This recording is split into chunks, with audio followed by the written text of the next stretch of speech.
ओम। कल हम सभी ने सांख्य दर्शन के तीसरे अध्याय के पहले 15 सूत्रों का पाठ किया था। 15वें सूत्र में दर्शनकार ने मन को अन्नमय कहा। वहां पर तदन्नमयत्व श्रुतेश्च, श्रुति अर्थात वेद में जो हमारे लिए शब्द प्रमाण है, मन को अन्नमय कहे जाने के कारण से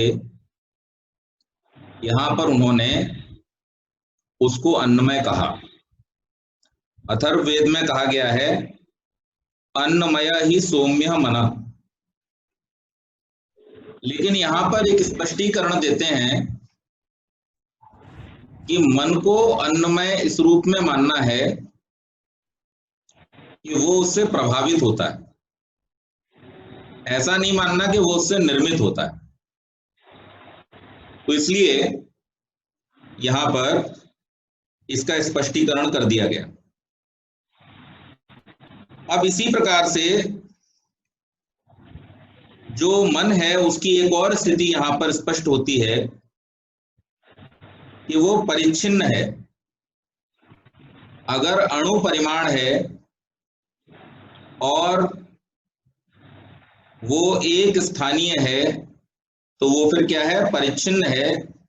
महापरिमाण या देह परिमाण नहीं हो सकता, ये भी यहां पर स्पष्ट किया। इसी प्रकार से इंद्रियों की भी अवस्था है। एक देह से दूसरे देह में चेतन करणों का संसरण क्यों होता रहता है? यहां पर फिर से प्रश्न उठाया कि जो करण प्रकृति का भाग है, अचेतन है, उन अचेतन करणों का एक देह से दूसरे देह में संसरण क्यों होता है? केवल आत्मा ही एक देह से दूसरे देह में चला जाए, सूक्ष्म शरीर को साथ में ले जाने की क्या आवश्यकता है? तो यहां पर इसका समाधान करते हुए सूत्रकार कहते हैं पुरुषार्थम संसृतिर्लिंगानाम सूपकारवद राज्य। लिंगानाम सूक्ष्म शरीर रूप करणों का संसृति ही संसरण पुरुषार्थम चेतन आत्मा के लिए है। राज्य जैसे राजा के लिए सूपकारवत पाचक के समान। आप सभी जानते हैं कि राजा जब एक स्थान से दूसरे स्थान पर जाता है तो उसका जो पाचक है, भोजन बनाने वाला, वो साथ में चलता है। और साथ में चलते हुए जहां जहां राजा जाएगा वहां वहां पर वो उसके लिए भोजन बनाएगा। यानी इस दृष्टि से कि राजा को कहीं पर समस्या न हो, राजा का पाचक राजा के साथ चलता है। इस उदाहरण के माध्यम से सूत्रकार यहां स्पष्ट कर रहे हैं कि जब एक देह से दूसरे देह में जीवात्मा जाता है तो उसके जो करण हैं, इंद्रियां आदि, वो उसके साथ ही चलते हैं और उसके भोगों के लिए वो प्रयोजन को सिद्ध करने के लिए हेतु बनते हैं। यह सब ऐसे ही है जैसे एक सूपकार राजा के लिए दौड़ धूप करता है। राजा का अभिप्राय भूमिपति अथवा शासक से नहीं, प्रत्युत कोई भी ऐसा व्यक्ति जिसके लिए कोई भोग सामग्री जुटाता हो, बड़े ऑफिसर जैसे होते हैं कंपनीज के, उनके साथ में उनके अर्दली चलते हैं।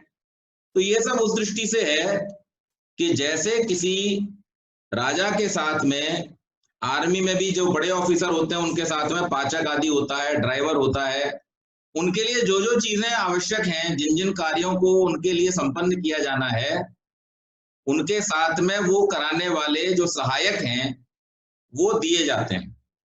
इसी प्रकार से आत्मा जब देहांतर में एक शरीर से दूसरे शरीर में जाता है तो उसके लिए जो सूक्ष्म शरीर है ये कैसा काम करता है?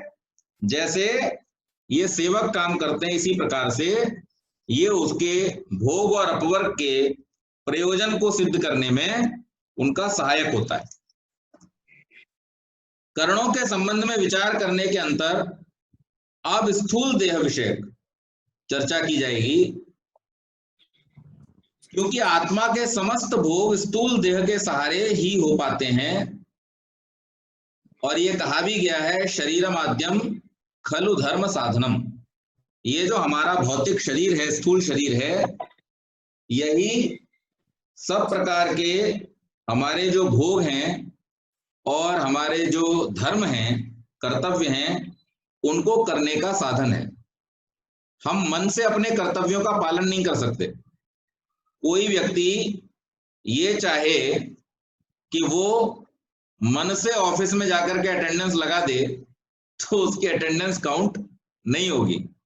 उसको वहां धर्म अर्थात अपने कर्तव्य का पालन करने के लिए फिजिकली वहां पर होना पड़ेगा, वहां जाना पड़ेगा, अपनी उपस्थिति दर्ज करनी पड़ेगी। इसी प्रकार से कोई भी काम जो हमारे द्वारा किया जाना है, उसको हम केवल मन से कर रहे हैं ऐसा कहकर के नहीं टाल सकते, इससे नहीं चलेगा। हमें वहां उपस्थित होकर के शरीर के द्वारा ही उस कार्य को करना होता है। तो यहाँ पर सांकेतिक रूप से बतलाया गया है कि ये शरीर जो है वो क्या है, हमारे सब कर्तव्यों को करने का साधन है। और इसलिए इसके विषय में हम ध्यान पूर्वक सुनेंगे। पंच भौतिको देह, ये शरीर कैसा है, पंच भौतिक है। इसके अंदर 5 स्थूल जो भूत हैं, उन 5 स्थूल भूतों से इसका निर्माण हुआ है। कौन कौन से हैं 5 स्थूल भूत? तो वहां पर बतलाया, आकाश, वायु, अग्नि, जल, पृथ्वी, ये 5 स्थूल भूत हैं। और इन 5 स्थूल भूतों के द्वारा शरीर का निर्माण होता है। कुछ विद्वान आकाश को पदार्थ नहीं मानते, इसलिए वो कहते हैं कि 4 भूतों के द्वारा शरीर का निर्माण होता है। तो वो कहते हैं पृथ्वी, जल, वायु, अग्नि, ये 4 भूत हैं जिनके द्वारा निर्माण होता है। आकाश तो कोई तत्व है ही नहीं। और इसलिए वो कहते हैं चातुर्भौतिकम इत्येके, ये शरीर जो है कैसे बना है, 4 भूतों से बना है। लेकिन वहां पर विद्वानों का एक और वर्ग है जो ये कहता है एक भौतिक मित्य परे। जो और विद्वान है वो क्या कहते हैं, ये एक ही भूत से बना है, पृथ्वी तत्व से शरीर का निर्माण हुआ है, बाकी सब तो इसमें सहयोगी हैं। लेकिन ये शरीर निर्मित किससे होता है, और सबके अपने अपने तर्क भी हैं। वो अपने तर्क इस रूप में देते हैं कि अग्नि तत्व इसमें गतिविधि चलाता है, उसमें ऊष्मा और ऊर्जा का संचरण करता है, वायु तत्व जो है प्राण का संचरण करता है, लेकिन मूल रूप से जो शरीर है वो पृथ्वी तत्व से बना हुआ है। और इसके साथ साथ वो ये भी कहते हैं कि इस प्रकार से जो पृथ्वी पर रहने वाले जीव हैं उनके शरीरों में मूल तत्व पृथ्वी है। अन्य लोक लोकांतर में पाए जाने वाले जीवों में इसी प्रकार से जो उस जगह का गुण है वैसा ही गुण उनके शरीर में प्रधानता से होता है, और बाकी अल्प मात्रा में। जैसे हमारे शरीर में सबसे अधिक जो वजन है वो किसका है, पृथ्वी तत्व का है, इसमें कोई डाउट नहीं। अग्नि तत्व का कोई वजन नहीं है, वायु का बहुत मामूली वजन है, जल का वजन है, और मुख्य रूप से पृथ्वी का वजन है। इसी प्रकार से ये कहा जाता है कि जहां पर जिन जिन स्थानों पर, जिन जिन लोकों में जिन जिन तत्वों की प्रधानता है, पृथ्वी पर पृथ्वी तत्व की प्रधानता है और जल तत्व की प्रधानता है, सूर्य पर मान लीजिए अग्नि तत्व की प्रधानता है, तो वहां पर अगर कोई जीव है तो उसका शरीर कैसा होगा, उसमें अग्नि तत्व प्रधान होगा और बाकी तत्व गौण होंगे। इसी प्रकार से जिन ग्रहों पर जल तत्व की प्रधानता है वहां पर जल प्रधान होगा और बाकी तत्व गौण होंगे। हमारे, अगर हम इस बात को और थोड़ा गहराई में जाकर के देखें तो हमारे शरीर में जो औसत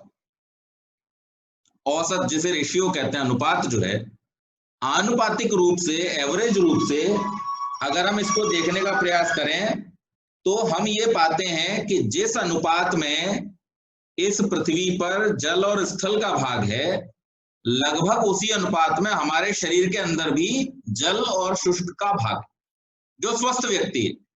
अब जैसे जैसे आपके शरीर में पृथ्वी तत्व स्थूल बढ़ता जाता है और जल तत्व कम होता जाता है, वैसे वैसे रोग भी बढ़ते जाते हैं शरीर को। फिर वहां पर आपका जो BMI है, बॉडी मास इंडेक्स है, वो डिस्टर्ब हो जाता है और उसकी वजह से फिर डॉक्टर आपको कहता है भाई आप अपना वजन थोड़ा कम कीजिए, जल तत्व की मात्रा को बढ़ाइए। तो ये जो रेशियो है कमोवेश, जिस ग्रह पर हम रह रहे हैं, जिस स्थान पर हमारा निवास है, उसी के मूल तत्वों के हिसाब से उसकी निर्मिति का कार्यक्रम रहता है।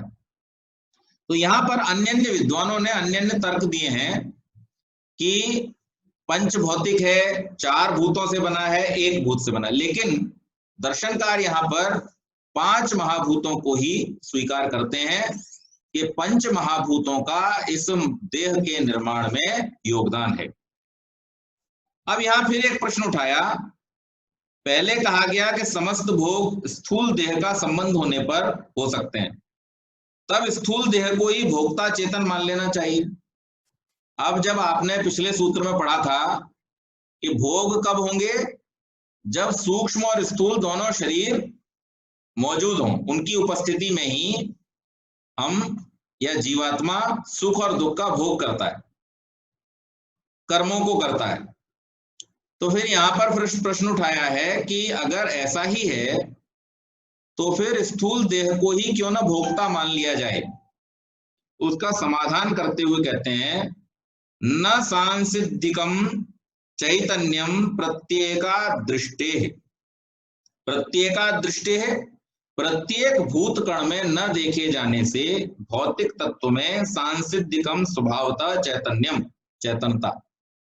संसार के किसी भी पदार्थ में ये जो पंचभूतात्मक देह है, इन पंचभूतात्मक देह में जो 5 भूतों का समायोजन हो रहा है, अग्नि जल वायु पृथ्वी और आकाश का, इनमें से किसी के भी कण में चेतनता दिखाई नहीं देती। भाई जो कंपोजिशन है वो कंपोजिशन कैसा है, अचेतन है। और जब कंपोजिशन अचेतन है तो उसमें आप चेतनता को कहां से प्रकट करेंगे, तो भोक्तृत्व भाव उसमें आता ही नहीं है, उसमें केवल भोग भाव आता है। जो अचेतन है वो कभी भी भोक्ता नहीं हो सकता, कर्ता नहीं हो सकता। कर्ता और भोक्ता होने के लिए चेतना का होना आवश्यक है। तो इसलिए यहां पर यह सिद्ध होता है, क्योंकि शरीर जिन तत्वों से निर्मित हो रहा है उनमें से किसी भी तत्व के अंदर चेतनता का गुण विद्यमान नहीं है, इसलिए ये बात स्पष्ट है कि जो शरीर है ये जड़ है और ये भोक्ता नहीं है। इसके अंदर रहने वाला जो चेतन है वो आत्मा ही भोक्ता है। अब सवाल ये है कि आधुनिक विज्ञान जिन आधारों पर अथवा जिस रीति से इन तत्वों का परीक्षण करता है, चेतना का उस सीमा में आ जाना या ले जाना अशक्य है। अब आधुनिक विज्ञान क्या कहता है, एक्शन रिएक्शन के सिद्धांत पर चलता है। और एक्शन रिएक्शन किसमें होगा, जो परिणामी तत्व है। आत्मा क्या है, अपरिणामी है। अपरिणामी होने के कारण से वो विज्ञान की रेंज में आता ही नहीं है। इसलिए आधुनिक वैज्ञानिक जीवन की जो सही सही व्याख्या है उसको कभी भी नहीं कर सकते। उनकी व्याख्या में कहीं ना कहीं दोष इसलिए उत्पन्न हो जाता है क्योंकि जो चेतना वाला भाग है, जो आत्मा के होने से ही होता है, उस भाग का वो ठीक ठीक विवेचन नहीं कर पाते हैं। इस एक्शन रिएक्शन के सिद्धांत के अनुसार उनका यह मानना है कि शरीर है, स्पर्म और ओव्यूल मिलते हैं, जाइगोट बनता है, जाइगोट से फिर धीरे धीरे जैसे जैसे उसको पोषण मिलता जाता है उसके शरीर बन जाता है, शरीर बड़ा हो जाता है। जब बड़ा हो जाता है तो एक निश्चित समय के बाद में वो शरीर माता के गर्भ से बाहर आ जाता है। फिर माता के गर्भ से बाहर आके फिर उसे अन्न मिलना शुरू होता है और अन्न से वो धीरे धीरे बढ़ता चला जाता है। तो ये तो एक्शन रिएक्शन है। आप खाओगे तो शरीर बढ़ेगा, नहीं खाओगे शरीर नहीं बढ़ेगा। इसमें चेतना मानने की कोई आवश्यकता नहीं। पर उनसे अगर ये पूछा जाए कि शरीर बढ़ेगा या नहीं बढ़ेगा, तो फिर तो जब तक आप ठूंसते जाओ इसके अंदर तब तक बढ़ता ही जाना चाहिए, रुकना चाहिए ही नहीं। और हमेशा जब तक इसे भोजन मिल रहा है तब तक ये मरना भी नहीं चाहिए। तो ये जो मृत्यु की घटना होती है वहां पर जाकर के साइंस चुप हो जाता है, फिर उसके पास में कोई उदाहरण, कोई इसका जो जिसे कहना चाहिए इसका कोई व्याख्या उनके पास में उपलब्ध नहीं है, इसका विवेचन वो नहीं कर पाते। तो यहाँ पर इसका कारण ये है, दर्शनकार भी ये कहते हैं कि विज्ञान की सीमा में आत्मा या उसकी चेतना नहीं आती है, और विज्ञान चूंकि केवल पदार्थ विद्या को जानता है, इस कारण से विज्ञान कभी इसकी ठीक ठीक व्याख्या नहीं कर सकता। दूसरी बात एक और उन्होंने कहा, देह को चेतन मानने में एक और समस्या ये है कि प्रपंच मरणाद्य भावश्च, प्रपंच मरणाद्य भाव समस्त जड़ जगत का और मरण आदि का अभाव हो जाना चाहिए। जो मैंने अभी कहा कि अगर केवल मात्र अन्न के ग्रहण करते रहने से जीवन चलता है, तो फिर जो मरण की क्रिया है, मृत्यु जो आती है, वो कभी आनी नहीं चाहिए। आप खाना खाते रहिए, खाना खाते रहेंगे तो जीवित रहेंगे, लेकिन ऐसा संसार में देखा नहीं जाता, तो इसलिए उसकी व्याख्या यहाँ पर होती नहीं है। तो यह सब प्रत्यक्ष आदि प्रमाणों के विरुद्ध है, इसलिए देह का चैतन्य स्वीकार नहीं किया जा सकता। चैतन्य यद्यपि प्रत्येक मूल तत्व में नहीं देखा जाता, पर उनके मिश्रण में चैतन्य का उद्भव हो जाएगा, तब जे देह को चेतन मानने में कोई मौलिक आपत्ति नहीं रहती। अभी आप फिर एक प्रश्न उठा दिया कि हम ये तो मान रहे हैं कि तत्वों में चेतनता नहीं है, लेकिन उनके मिश्रण में तो हो सकती है।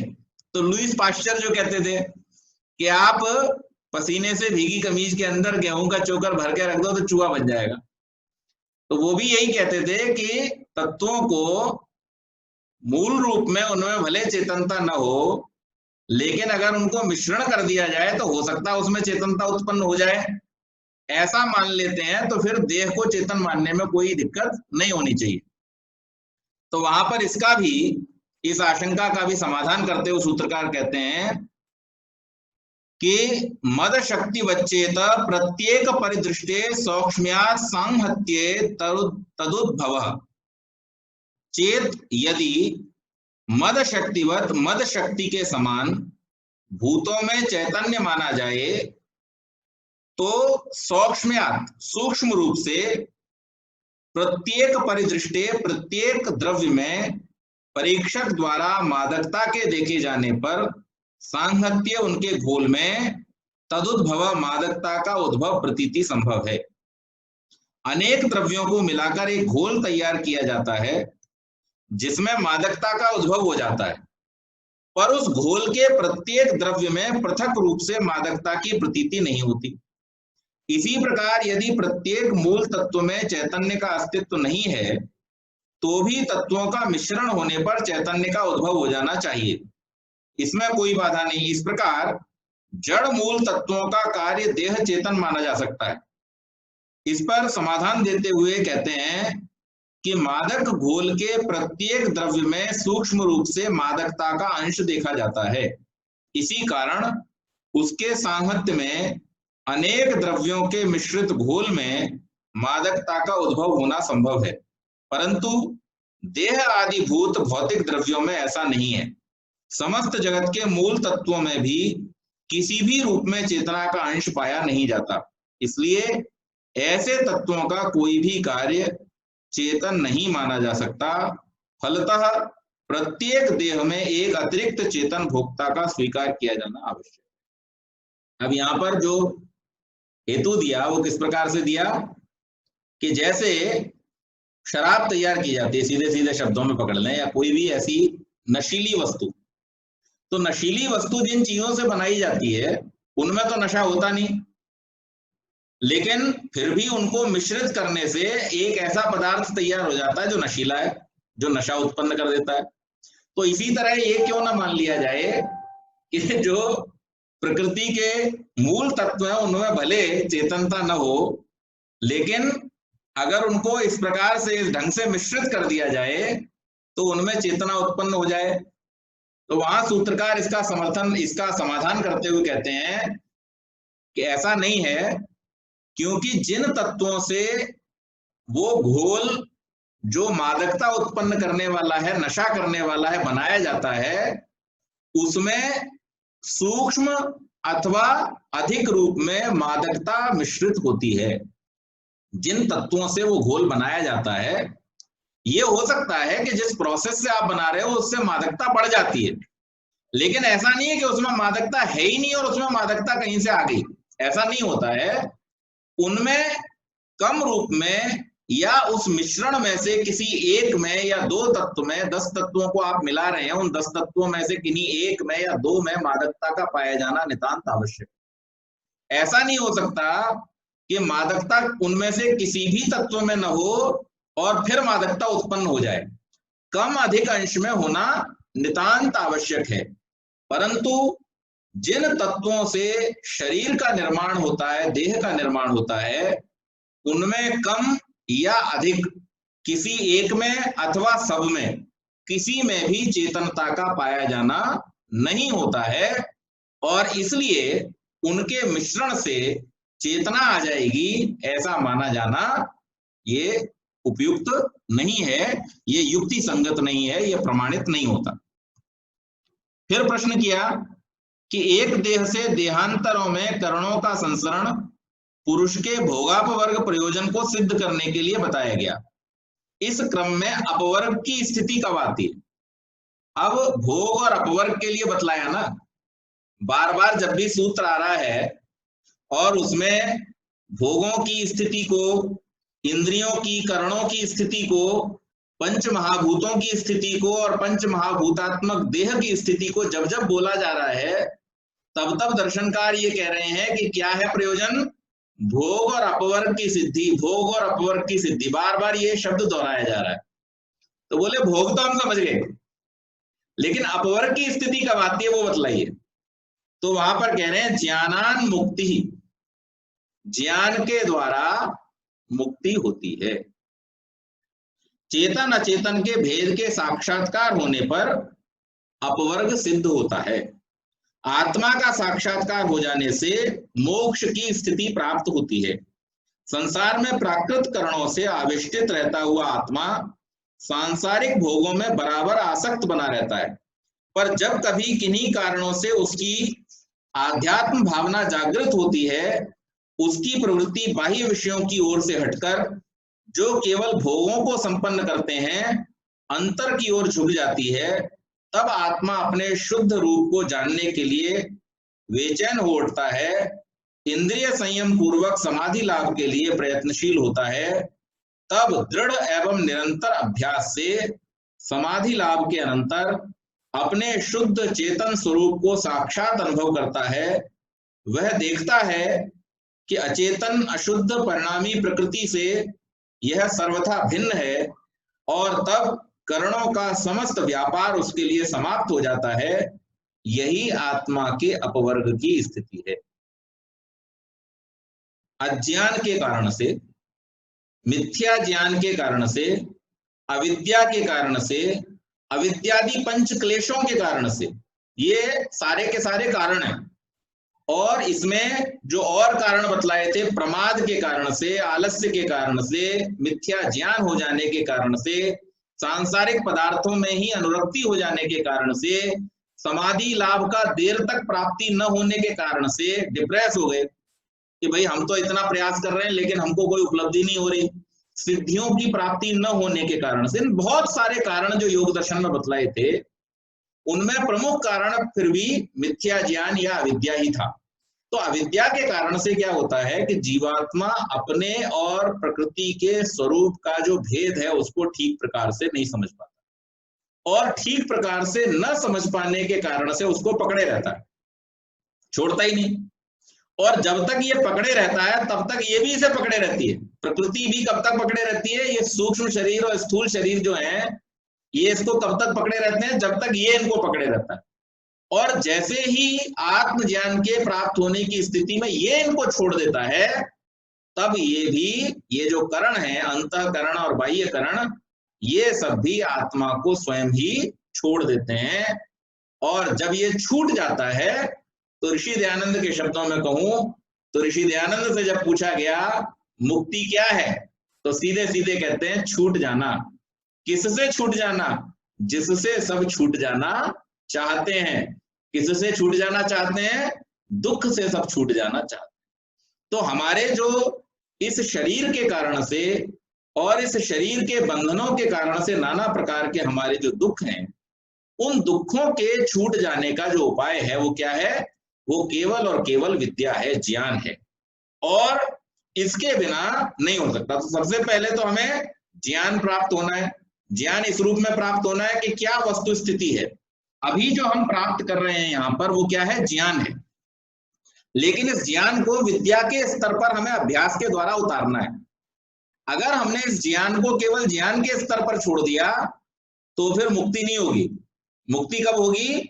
जब इस ज्ञान को हम अभ्यास के द्वारा कहां पहुंचाएंगे? विद्या के स्तर पर पहुंचाएंगे। और देखिए इसमें प्रमाण क्या है, इसमें प्रमाण देता हूं मैं। आप हम लोग एक श्लोक सुनते हैं, अद्भिर्गात्राणि शुद्ध्यन्ति। जल से अंगों का शुद्धिकरण होता है, बाहरी शरीर का शुद्धिकरण होता है। अद्भिर्गात्राणि शुद्ध्यन्ति मनः सत्येन शुद्ध्यति। मन की शुद्धि कैसे होती है? सत्य के द्वारा। विद्या तपोभ्याम भूतात्मा। विद्या और तप के द्वारा आत्मा की शुद्धि होती है। और बुद्धिर ज्ञानेन शुद्धति। बुद्धि की शुद्धि ज्ञान के द्वारा होती है। तो हमारा शरीर, हमारा मन, हमारी बुद्धि, बुद्धि के स्तर तक हम ज्ञान के स्तर तक हैं। हमने अपनी इंद्रियों से इस संसार के सारे सुखों को अनुभव कर लिया। इस संसार के सारे सुखों को अनुभव करने के बाद हमें पता चल गया कि जितने भी सांसारिक सुख हैं उन सब में अप्रत्यक्ष रूप से दुख पीछे से छुपा हुआ है। आपको इस संसार में इंद्रियों के माध्यम से मिलने वाला कोई भी सुख थोड़े समय बाद दुख का कारण बन जाता है। इसलिए ये सुख जो है वो बहुत थोड़े समय का है। ये हमने इंद्रियों के द्वारा क्या किया? अनुभव किया। और इंद्रियों के द्वारा अनुभव करके मन ने इस सत्य को ग्रहण कर लिया। किस सत्य को? कि इंद्रियों से मिलने वाला हर एक सुख जो है वो क्षणिक है, थोड़े समय का है। शरीर से मिलने वाला हर सुख क्या है? थोड़े समय का है। मन किससे जुड़ा हुआ है? हमारी 10 इंद्रियों के साथ में जो 11वीं हमारी आंतरिक इंद्रिय मन है वो जुड़ा हुआ है। और मन हमारा इन 10 इंद्रियों से प्राप्त होने वाले सुखों का जब अनुभव करता है तो अनुभव करके वो जान लेता है कि ये जितने भी सुख मिल रहे हैं सब कैसे हैं? थोड़े समय के हैं। तो फिर ये सत्य वो ग्रहण कर लेता है और इस सत्य को ग्रहण करके ज्ञान के रूप में वो बुद्धि को पहुंचा देता है। जब बुद्धि तक ये ज्ञान पहुंच जाता है तो वहां पर बुद्धि पर मिले हुए, बुद्धि के द्वारा ग्रहण किए हुए इस ज्ञान को आत्मा जब अभ्यास में लेकर के आता है तब वो विद्या के रूप में परिवर्तित होता है। अगर इंद्रियों से प्राप्त अनुभव को मन सत्य रूप में स्वीकार न करे, जैसे अब इसका एग्जांपल देता हूं आपको, जैसे जितने भी लोग मदिरा पान करते हैं वो हर बार मदिरा पान के बाद में बहुत सारा कष्ट उठाते हैं। एक सबसे पहला कष्ट तो उसे मुंह पे लगाते ही समय होता है, कड़वी कड़वी होती है, बहुत कड़वी होती है। क्योंकि कुछ जो दवाइयां आती हैं, जो सर्दी वर्दी की दवाइयां आती हैं, या कई बार ऐसा भी होता था, बहुत छोटे थे जब, तो सर्दी बहुत पड़ती थी तो थोड़ी सी पानी में 1-2 बूंद ब्रांडी डाल के पी लेते थे, ये छोटे बच्चों को पिला देते थे। तो उसमें देखा कि उसका स्वाद तो बड़ा कड़वा होता है, बहुत ज्यादा कड़वा होता है। और तो पहला दुख तो वही मिल गया कि कड़वी कड़वी होती है पीते टाइम।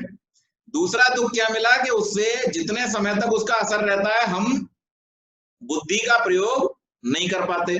हमारी बुद्धि उस समय बढ़िया तरीके से काम नहीं करती, हम आउट ऑफ सेंस हो जाते हैं। उस समय में कई बार तो अगर ज्यादा चढ़ा ली जाए तो व्यक्ति गाली देने लगता है, उल्टे सीधे काम करने लगता है, नाली में गिर पड़ता है, और जाने क्या क्या। आप रोज सोशल मीडिया पे इसके वीडियो देखते होंगे, कहीं कोई सड़क के किनारे पड़ा कुत्ता चाट रहा है उसको, कोई कुछ कर रहा है, कोई कुछ कर रहा है। बहरहाल, तो इससे हम ये देखते हैं कि जितने भी इस प्रकार के भोग हैं उनसे क्या हो रहा है? अल्टीमेटली दुख प्राप्त हो रहा है। और इन मादक पदार्थों से प्राप्त हुए दुख को अगर सत्य के रूप में मन बुद्धि तक न पहुंचाए तो फिर बुद्धि क्या है? बुद्धि तो आप जैसा उसको बताएंगे वैसी इंफॉर्मेशन वो रख लेगी। आपने अगर मन के द्वारा बुद्धि को यह समझा दिया कि भाई शराब पीने से स्ट्रेस कम होता है, और शराब पीने से हमारी चिंताएं मिट जाती हैं, शराब पीने से हमारा जो है दुख दूर हो जाता है, तो बुद्धि इसी इंफॉर्मेशन को कैच कर लेगी और आत्मा को फिर वो ऐसा ही ज्ञान देगी आगे कि वो आगे बार बार उसी दुष्कर्म में प्रवृत्त होती जाएगी। इसी प्रकार से जो लोग चोरी में जिन्हें आनंद आने लगता है तो उन्हें फिर चोरी बुरा काम नहीं लगता, जिन्हें जीव हत्या में मांस आदि खाने में आनंद आने लगता है उन्हें फिर वो बुरा काम नहीं लगता, उन्हें तो लगता है ये तो स्वाभाविक है, ऐसा तो करना ही चाहिए। तो ऐसा अभ्यास जब बन जाता है तो उस अभ्यास के कारण से, लेकिन जो इनसे मिलने वाला दुख है, इनके कारण होने वाली जो समस्याएं हैं और इन पाप कर्मों के कारण से जो मिलने वाले आगे भोग हैं, उन भोगों में आप क्या सोचते हैं और क्या नहीं सोचते हैं, इससे कोई परिवर्तन पड़ने वाला नहीं है। जैसा कि मैंने पहले भी कहा था, ignorance of law is not an excuse. आप नहीं जानते इस बात से फर्क नहीं पड़ रहा, आप इतना तो जानते हैं ना कि आपकी गर्दन कोई काटेगा तो आपको दर्द महसूस होगा, आपको कोई डंडे से मारेगा तो आपको दर्द महसूस होगा। जब आप अपने लिए ऐसा महसूस करते हैं तो आप किसी दूसरे के साथ में वैसा व्यवहार नहीं कर सकते, इतना तो सब जानते हैं। तो इसलिए जब आप ये जानते हैं कि ऐसा करना गलत है, मेरे साथ अगर कोई करेगा तो मुझे गलत लगेगा, तो फिर आपको इस प्रकार का व्यवहार दूसरे के साथ भी नहीं करना होता है। तो ये ज्ञान जब तक हमारी विद्या के स्तर तक नहीं आता और हमारी आत्मा के द्वारा इसको ग्रहण नहीं किया जाता है, तब तक भी ये ज्ञान हमारे मुक्ति का कारण नहीं बनेगा। तो इसलिए पहले ज्ञान प्राप्त करना और उस प्राप्त किए हुए ज्ञान को अभ्यास के द्वारा उस पर अमल करना, उसको व्यवहार में लाना, तब ये आत्मा जो है वो मुक्ति को प्राप्त करता है। और उसमें जो मुख्य आवश्यकता है वो किस बात की है? मुख्य आवश्यकता इस बात की है कि अपने स्वरूप को और इन सांसारिक जो पदार्थ हैं उनके स्वरूप को, शरीर आदि के स्वरूप को, आत्मा को समझना होता है, हमको समझना होता है। फिर क्या कहा? जब तक यह अवस्था नहीं आती तब तक बंधो विपर्यात। विपर्यात, विपर्य से बंधा बंध होता है। विपर्य अर्थात आत्मज्ञान के न होने से बंधन की अवस्था बनी रहती है। जब तक ज्ञान नहीं होगा तब तक बंधन की अवस्था बनी रहेगी। जन्म के बाद मृत्यु, मृत्यु के बाद फिर जन्म, फिर जन्म के बाद फिर मृत्यु, और लगातार ये क्रम जो है चलता रहता है। और आपका जो सूक्ष्म शरीर है वो नाना प्रकार के कृत कर्मों के जो संस्कार है उनको लेकर के आपके साथ में लगा रहता है, उससे आपकी छुट्टी नहीं होती। फिर प्रश्न किया, आत्मज्ञान के साथ वर्णाश्रम धर्मों का अनुष्ठान मोक्ष का साधन क्यों नहीं? अथवा कभी धर्मानुष्ठान से मोक्ष हो और कभी आत्मज्ञान से हो जाया करे, ऐसा क्यों न माना जाए? ये प्रश्न एक बार आप लोगों में से भी किसी ने किया था, तो मैंने उसका समाधान भी दिया था। अभी देखिए फिर दर्शनकार के शब्दों में भी उस समाधान को सुन लीजिए। नियत कारणत्वान्न समुच्चय विकल्पौ। निश्चित कारण होने से समुच्चय विकल्पौ, समुच्चय अथवा विकल्प नहीं है। जैसे बंधन का कारण निश्चित है, इसी प्रकार से मुक्ति का कारण भी निश्चित है, इसमें कोई विकल्प नहीं है। तो भले कोई चारों आश्रमों से होकर के जाए, भले कोई एक ही आश्रम से होकर के सीधे चला जाए, भले कोई ब्रह्मचर्य से संन्यास में जाकर के जाए, जो भी जाएगा उसके लिए जो कारण है और जो निवारण है वो निश्चित है। कारण क्या है? जब तक विपर्य रहता है तब तक बंधन रहता है, तो निवारण क्या है? ज्ञान की स्थिति में निवारण हो जाएगा। तो इनमें कोई परिवर्तन नहीं आता। तो इसलिए ये कहना कि वर्णाश्रम वाले को मिल जाएगा या वर्णाश्रम वाले को नहीं मिलेगा, आदरणीय भूपेश जी को स्मरण है, इस बात पर एक बार चर्चा भी हुई थी मंच से, और हमने बहुत समझाया था उनको कि ऐसा नहीं है। एक विद्वान का कहना था कि नहीं, केवल जो सन्यासी है उसी को मिल सकता है, दूसरे किसी को मिल ही नहीं सकता। तो यहाँ पर दर्शन भी इस बात का खंडन करता है कि जो मुक्ति का जो हेतु है, वो हेतु, मुक्ति का जो मार्ग है, वो मार्ग निश्चित होने के कारण से उसमें कोई विकल्प नहीं है कि सन्यासी हो गए तो मुक्ति मिली जाएगी या सन्यासी नहीं हुए तो मुक्ति नहीं मिलेगी, ऐसा नहीं है। जिसको भी आत्मज्ञान होगा उसको मुक्ति मिल जाएगी, जिसको आत्मज्ञान नहीं होगा, वो चाहे ब्रह्मचारी हो, चाहे गृहस्थी हो, चाहे वानप्रस्थी हो, चाहे सन्यासी हो, उसको मुक्ति नहीं मिलेगी। इसका कारण और निवारण दोनों ही निश्चित हैं। इसके बाद फिर अपवर्ग के विषय में कारणों का समुच्चय अथवा विकल्प संभव नहीं। इसको स्पष्ट करते हुए सूत्रकार कहते हैं स्वप्न जागराभ्यामिव मायिकामायिकाभ्याम नोभयोर मुक्ति पुरुषस्य। मायिका मायिकाभ्याम, मायिक माने मिथ्या और अमायिक माने सत्य। स्वप्न जागराभ्याम, स्वप्न और जागरण के लिए विकल्प समुच्चय का प्रश्न नहीं है। जैसे इसी प्रकार पुरुषस्य, पुरुष का मुक्ति मोक्ष उभयोः दोनों के समुच्चय से नहीं। स्वप्न और जागृत दो अवस्थाएं हैं जो अलग अलग हैं, इन दोनों का समुच्चय संभव नहीं है। एक ही काल में इन दोनों का अस्तित्व नहीं रह पाता। स्वप्न की प्रतीति अस्थिर, अवास्तविक एवं छलना मात्र है। इसीलिए सूत्रकार ने इस स्थिति को मायिक पद के द्वारा स्पष्ट किया है। जागृत अवस्था की प्रतीति वास्तविक है तथा वस्तु तत्व का बोध कराती है। सूत्रकार ने इस अवस्था की सत्यता को अमायिक पद द्वारा प्रकट किया है। इस प्रकार जैसे स्वप्न और जागृत अवस्थाओं का अपने मिथ्या तथा सत्य रूप के कारण समुच्चय अर्थात एक ही काल में दोनों का सद्भाव संभव नहीं है, और जैसे स्वप्न और जागरण अवस्थाओं के साथ मायिक एवं अमायिक का विकल्प संभव नहीं है, अर्थात स्वप्न कभी मायिक हो जाए और अमायिक तथा उजागर कभी अमायिक हो जाए और कभी मायिक, अथवा दोनों अवस्थाओं का ही परस्पर विकल्प माना जाए, तो ऐसा संभव नहीं है। केवल ज्ञान और कर्म के स्थिति भेद को प्रकट करने के लिए उक्त दृष्टांत प्रस्तुत किया गया है। सकाम कर्मानुष्ठान सांसारिक भोग साधनों का एक अंग है। निष्काम कर्म भोग संपन्न करने के अतिरिक्त अंतःकरण की शुद्धि में प्रयोजक होते हैं। अंतःकरण की शुद्धि का अभिप्राय यही है कि उस अवस्था में कर्णों की प्रवृत्ति अध्यात्म की ओर झुक जाती है। कर्मों का क्रीड़ा क्षेत्र इतना ही है, आगे उपासना तथा ध्यान आदि के द्वारा समाधि अवस्था प्राप्त होने पर आत्म साक्षात्कार हो जाता है। यही आत्मज्ञान मोक्ष का साधन है। आत्मा की इस स्थिति में कर्मानुष्ठान की कल्पना ही नहीं, तब इनके समुच्चय की संभावना नहीं रहती। अब इसको समझने का प्रयास करेंगे। जो बात कही गई थी कि अगर ये मान लिया जाए कि भाई जो आश्रम व्यवस्था है, उस आश्रम व्यवस्था के द्वारा या आश्रम व्यवस्था के न होने से मिल जाया करे मोक्ष, तो उसका उन्होंने बतलाया कि जो कारण है और उसका जो निवारण है वो निश्चित है, उसमें किसी प्रकार का व्यवधान नहीं है।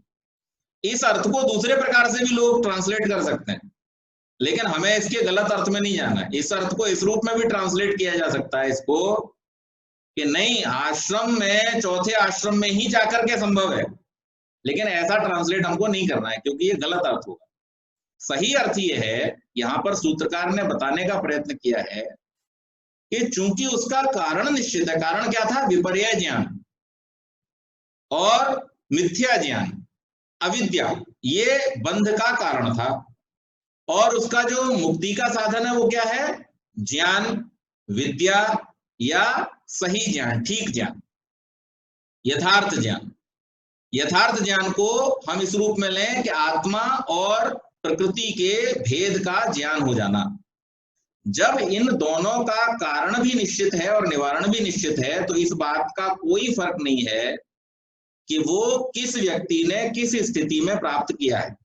वो गृहस्थ में रहते हुए प्राप्त किया है, वो वानप्रस्थ में ब्रह्मचर्य में रहते हुए प्राप्त किया है, या संन्यास में रहते हुए प्राप्त किया। तो ये बात यहाँ पर स्पष्ट हो जाती है। दूसरी बात एक और उन्होंने कहा, यहाँ पर हेतु दिया कि जैसे स्वप्न और जागरण की जो अवस्था है वह बिल्कुल भिन्न है।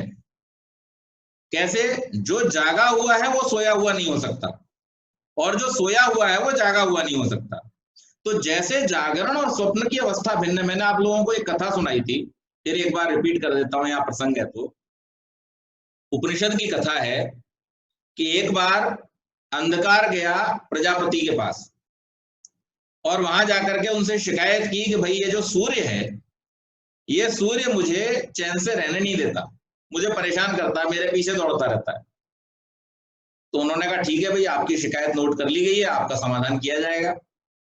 प्रजापति ने सूर्य को बुला लिया और सूर्य को बुला करके कहा कि भाई ये बतलाओ, तुमने इस अंधकार को क्यों परेशान कर रखा है?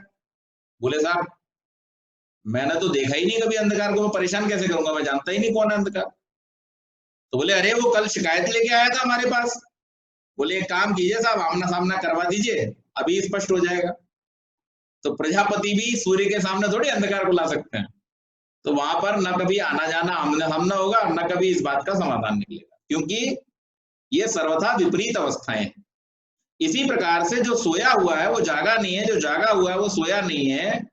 इसी भेद से हमको ये समझना चाहिए कि जो बंधन में है वो मुक्त नहीं है, और जो मुक्त है वो बंधन में नहीं है। तो ये तो सर्वथा भिन्न अवस्थाएं हैं, और इन सर्वथा भिन्न अवस्थाओं में जो कारण और निवारण है वो भी सर्वथा भिन्न है। तो उनका किसी और चीज से लेना देना, उनका समुच्चय बनाना कि थोड़ा मुक्त और थोड़ा बंधन में, ऐसा मानना ये संभव नहीं है। ये समुच्चय और विकल्प वाली स्थिति नहीं है।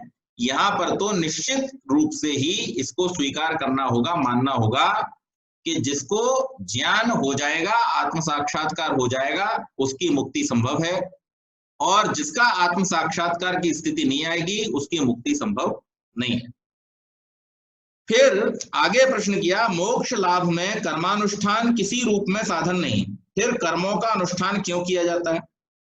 क्या इनका कोई फल नहीं है?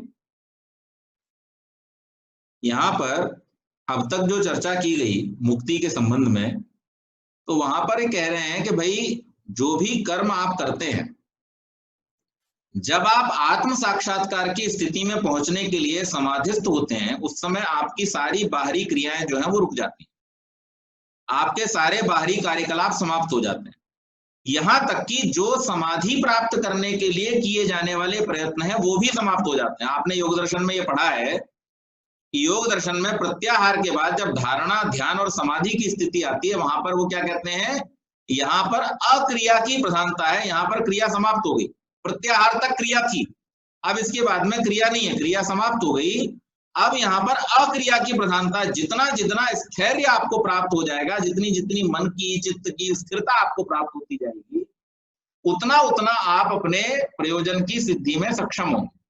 तो जहां पर स्थिरता ही आपका कर्म बन जाती है, वहां पर जो बाहरी कर्म है उनका कोई महत्व नहीं रह जाता।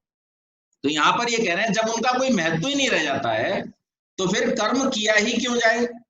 तो उसका समाधान करते हुए यहां पर सूत्रकार कह रहे हैं, इतरस्यापि नात्यंतिकम, इतरस्य माने अन्य कर्म का फल अपि भी आत्यंतिकम, आत्यंतिक नहीं है। कर्मानुष्ठान दो रूप में किया जाता है, एक सकाम और दूसरा निष्काम। इस बात पर हमारी एक चर्चा भी हुई थी कि किस प्रकार के कर्मों को करने से हम छूट सकते हैं। तो सकाम कर्म है और निष्काम कर्म है। सकाम कर्मानुष्ठान जिस फल की कामना से किया जाता है वही उसका फल होता है। तो हमने पर्यावरण की शुद्धि के लिए यज्ञ किया, पर्यावरण शुद्ध हो गया, हमें हमारे काम का फल मिल गया। हमने सैलरी के लिए 1 महीना ऑफिस में जाकर के काम किया, महीने के एंड में सैलरी मिल गई, हमारे कर्म का हमको फल मिल गया। इसमें क्या दिक्कत है? जिस काम के लिए, जो जिस कामना के साथ में जो कर्म किया गया था, उस कर्म का जब आपको फल मिल गया तो वो आपका सकाम कर्म है। और ऐसे अपवर्ग साधन में जो ऐसे कर्म है उनका कोई उपयोग नहीं है।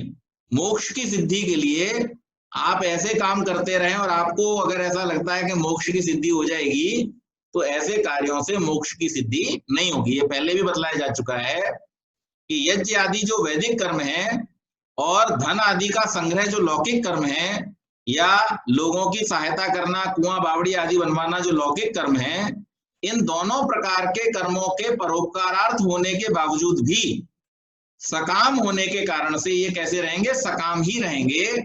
इन कर्मों का आपको फल मिलेगा, वो चाहे आपकी प्रशस्ति के रूप में आपको मिले, वो चाहे धन के रूप में आपको मिले, वो चाहे पर्यावरण की शुद्धि के रूप में आपको मिले, जिस रूप में भी मिलेगा, लेकिन उसका फल आपको प्राप्त हो जाता है। आगे कहते हैं, इसलिए ऐसे कर्मों का फल आत्यंतिक नहीं होता। निष्काम कर्मों में यद्यपि फल की कामना नहीं रहती, पर उनके सांसारिक भोग फल होने पर भी यह विशेषता है कि वे अंतःकरण की पवित्रता के प्रयोजक होते हैं।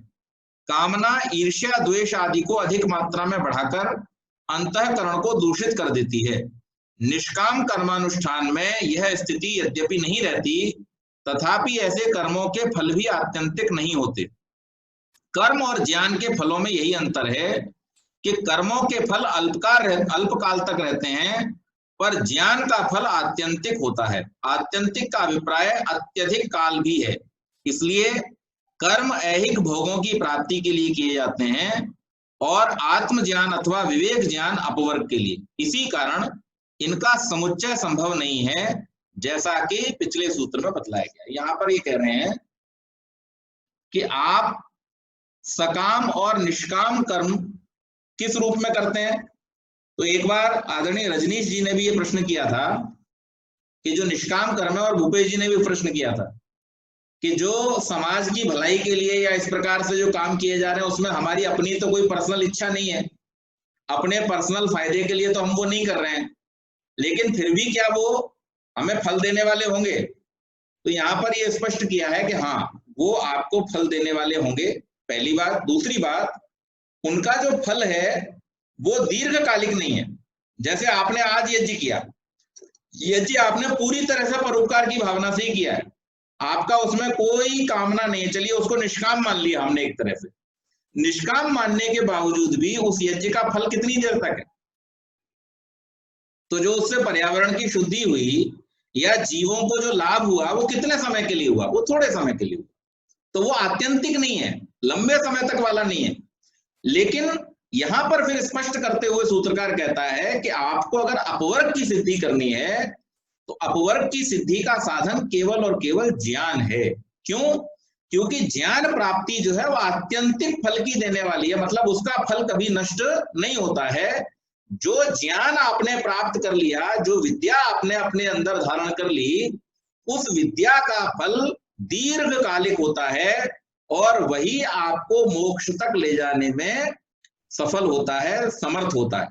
आप जितने भी भौतिक कर्म करते हैं, जितने भी सांसारिक कर्म करते हैं, उन सारे के सारे सांसारिक कर्मों के फल अल्पकालिक होने के कारण आपको अपवर्ग तक ले जाने में समर्थ नहीं होते हैं।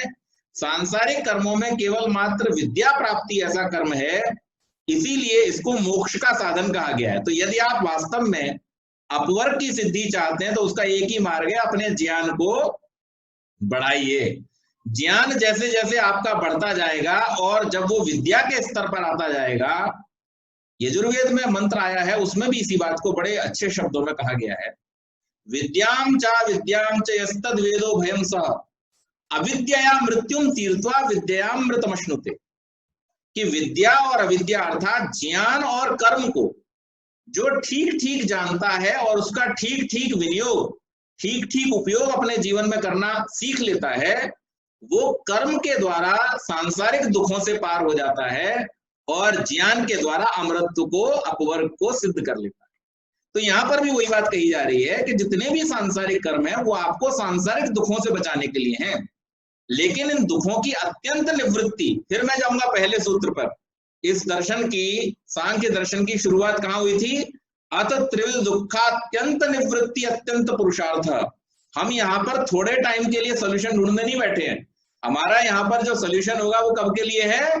अत्यंत निवृत्ति के लिए, दीर्घ काल तक हमारे ये दुख छूट जाए तीनों प्रकार के। तो उसके लिए जो साधन है वो केवल और केवल ज्ञान है। सांसारिक कर्म आपको सांसारिक जो दुख हैं उनसे बचाएंगे, लेकिन थोड़े समय के लिए बचाएंगे। यदि आप इन सब सांसारिक दुखों से दीर्घ काल तक के लिए बच करके मुक्ति प्राप्त करना चाहते हैं तो फिर आपको ज्ञान को ही प्राप्त करना पड़ेगा, ज्ञान की शरण में ही जाना पड़ेगा। फिर प्रश्न किया, एक और प्रश्न किया, 2 प्रश्न और लेंगे, उसके बाद में फिर आज का समाप्त करेंगे। जहां तक कर्मों का प्रश्न है, निष्काम कर्म अंतःकरण की शुद्धि द्वारा जिज्ञासु को आध्यात्म मार्ग पर अग्रसर करते हैं, पर जहां कोई पूर्ण योगी अपनी संकल्प शक्ति से किसी जिज्ञासु के अज्ञान को हटाकर ज्ञान स्थिति में ला देता है, वहां योगी के संकल्पों भी मोक्ष का साधन माना जाना चाहिए। यहां पर एक बहुत अच्छी जिज्ञासा उठाई है, प्रश्न उठाया है कि सांसारिक जो कर्म है वो फलों के देने वाले हैं, लेकिन ऐसा भी देखा जाता है कि कोई योगी, कोई सिद्ध पुरुष किसी अज्ञानी सांसारिक मनुष्य को अपने सिद्ध से, अपनी सिद्धता से, अपनी सिद्धियों से ज्ञान दे करके और योग की अवस्था तक ले जाता है, उस ज्ञान की अवस्था तक ले जाता है। तो ये संभव है क्या? तो यहां पर इसका समाधान करते हुए कपिल मुनि कहते हैं, संकल्पिते एवं, संकल्पिते संकल्प की स्थिति में, अपि माने भी, एवं ऐसा समझना चाहिए, अर्थात यह बात असंभव नहीं है।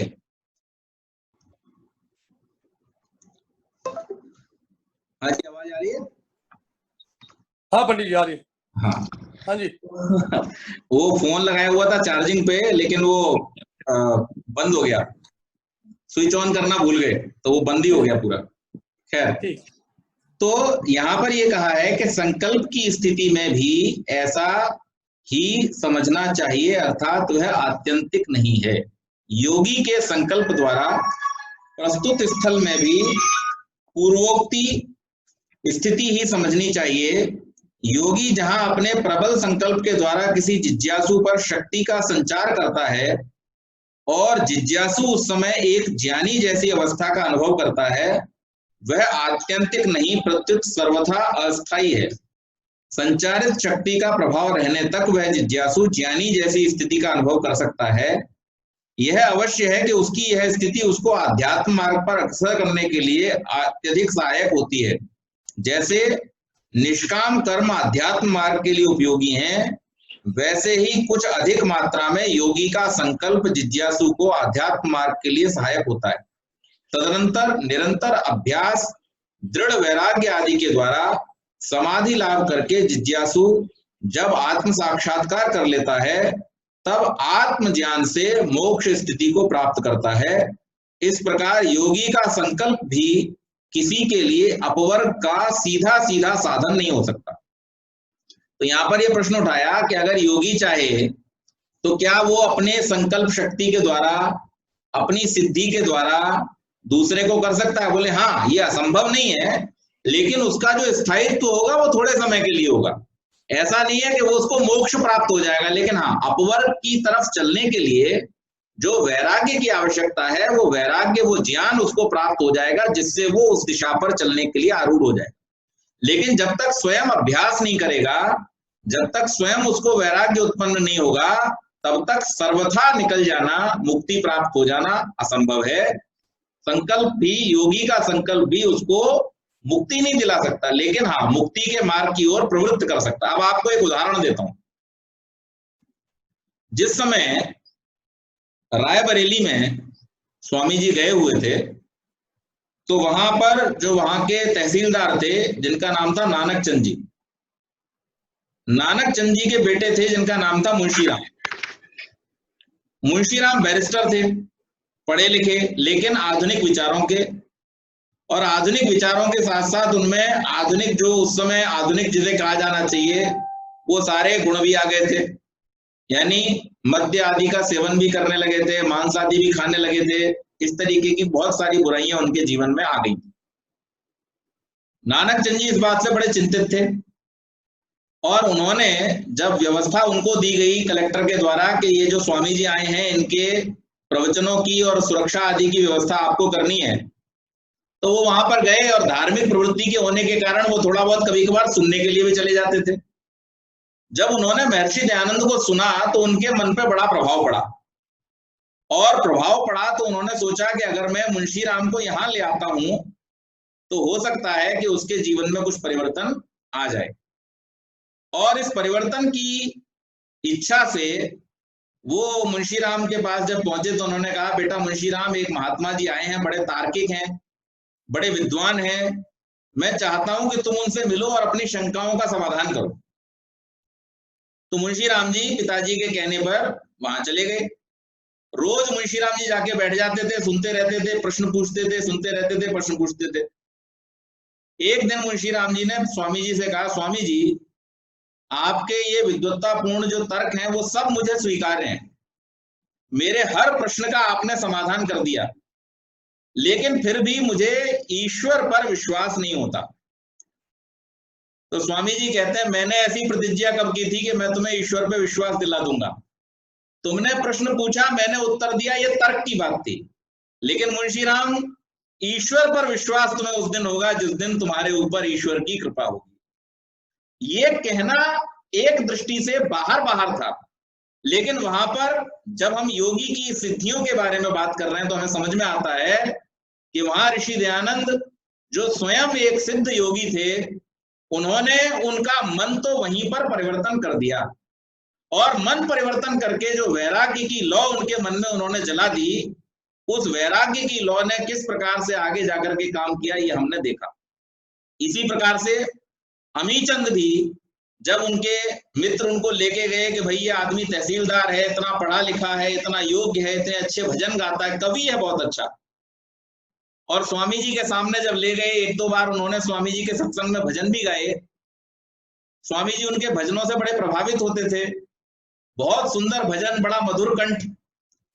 तो एक दिन जब स्वामी जी को उनके सहयोगियों ने, उनके दोस्तों ने बताया अमीचंद जी के कि स्वामी जी ये देखिए, इतना अच्छा भजन लिखने वाला, इतना बढ़िया आदमी, इतनी अच्छी पोस्ट पर भी है, लेकिन ये बहुत सारे दुर्व्यसनों में फंस गया है, आप इसको कुछ मार्ग दिखाइए।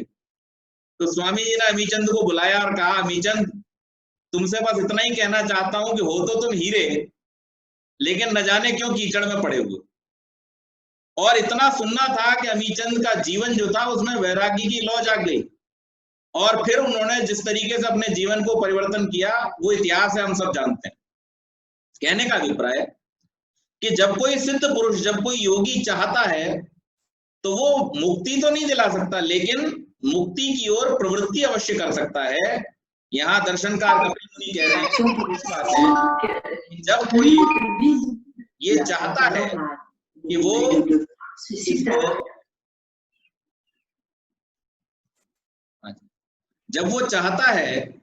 वो इस प्रकार से किसी को उस मार्ग पर प्रेरित करे, तो निश्चित रूप से अपनी संकल्प सिद्धि के द्वारा, अपनी संकल्प शक्ति के द्वारा वो उसको उस मार्ग पर प्रेरित कर सकता है।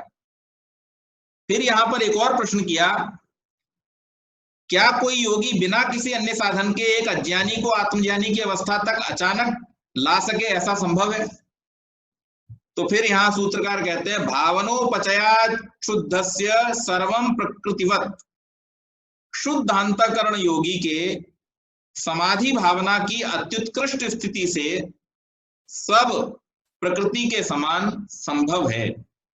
शुद्धांतःकरण पूर्ण योगी भावना के उपचय से, अर्थात योगज शक्ति के अत्युन्नत होने के कारण वह सब कुछ कर सकता है जो प्रकृति नियमों के अनुकूल हो, अथवा प्रकृति जिस प्रकार अपने परिणामों कार्यों के लिए अन्य उपादान की अपेक्षा नहीं रखती, इसी प्रकार पूर्ण योगी स्वशक्य कार्यों के लिए अन्य किसी बाह्य साधन की अपेक्षा किए बिना समर्थ होता है। इस प्रकार योगी किसी भी अज्ञानी जिज्ञासु को संकल्प शक्ति द्वारा आत्मज्ञानी की अवस्था का अनुभव करा सकता है। यह अनुभव किया जाना कोई असंभव घटना नहीं है। तो यहाँ पर एक और बात कि हम ऐसा तो नहीं कर सकते कि मुक्ति करा दें, योगी ये तो नहीं कर सकता कि उसको मुक्त कर दे, लेकिन उसको मुक्ति का आनंद कैसा है ये समझा सकता है, उसको ये बता सकता है कि किस प्रकार की अवस्था में पहुंच करके जीवात्मा मुक्त होगा, कौन सा वो ज्ञान है उसके द्वारा जीवात्मा मुक्त होगा, और उसके लिए किस प्रकार के अभ्यासों की आवश्यकता पड़ेगी। ये जैसे हम आपको इस दर्शन के माध्यम से, कपिल मुनि के माध्यम से समझाने का प्रयत्न कर रहे हैं, जो आत्मसिद्ध योगी है वो इसको और भी ज्यादा प्रामाणिक ढंग से सामने वाले जिज्ञासु को समझा सकता है। इसमें किसी प्रकार की कोई असंभावित बात नहीं है। तो आज की इस बात को हम यहीं पर समाप्त करते हैं। इससे आगे के सूत्रों का पाठ कल करेंगे। बहुत बहुत धन्यवाद।